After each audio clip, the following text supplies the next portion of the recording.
बिनोय सिंह जी, सबसे पहले मैं आपसे जानना चाहूंगा, आज तो बड़ा गंभीर आरोप कर गए कैलाश विजयवर्गीय जी कि ये सरकार तो देश की आंतरिक सुरक्षा के लिए खतरा बन गई है। चाहे रोहिंग्या हो, चाहे बांग्लादेशी घुसपैठिए हो, चाहे फेक करेंसी हो, चाहे आतंकवाद हो, सबका हब बनता जा रहा है पश्चिम बंगाल। और वैसे ही पश्चिम बंगाल में हम जानते हैं शुरुआत से इस तरह की प्रॉब्लम रही है, कट्टरपंथ वहां रहा है हमेशा।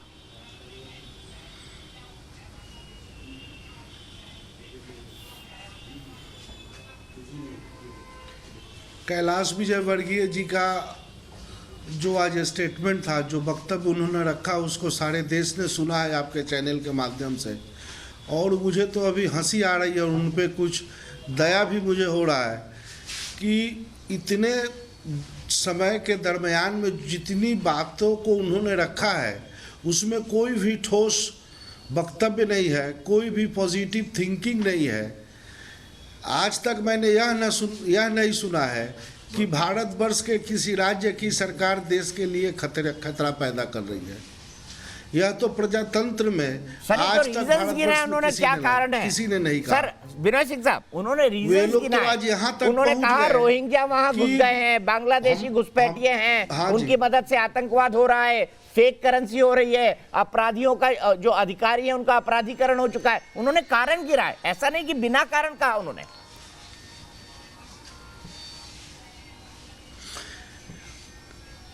जितनी कारणों को उन्होंने दर्शाया है वे सारे कारण जो है सो निराधार हैं, उसमें कोई वजूद नहीं है।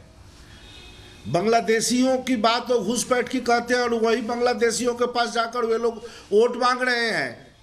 मथुआ समाज के बीच में जाकर के कहते हैं कि हम आपको नागरिकता देंगे, हम आपको भारतवर्ष में रहने की व्यवस्था करेंगे। और फिर एक तरफ कहते हैं कि को नागरिकता मिलेगी ना सर, जनवरी से मिल रही है।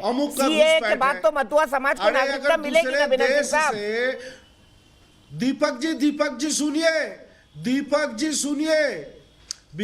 जी सुनिए, तर्क के खातिर यह मान भी लिया जाए कि दूसरे देश से सीमा के पार से अगर कोई घुसपैठी आता है तो सबसे पहले तो करप्ट है वो सीमा सुरक्षा बल के जो अधिकारी है, जो वहाँ सीमा सुरक्षा बल पर तैनात है, वे लोग हैं। वे लोग इस करप्शन को बढ़ा रहे हैं और दूसरे के माथे पर वो अगर इस बात को मरना चाहते हैं तो नहीं होगा। यहाँ बांग्लादेश, रोहिंग्या, ये सब बात कहने की बात है, कोई अतिक्रमण नहीं है। और पश्चिम बंगाल की व्यवस्था, कानून व्यवस्था भारतवर्ष के दूसरे किसी राज्य से बेहतर है।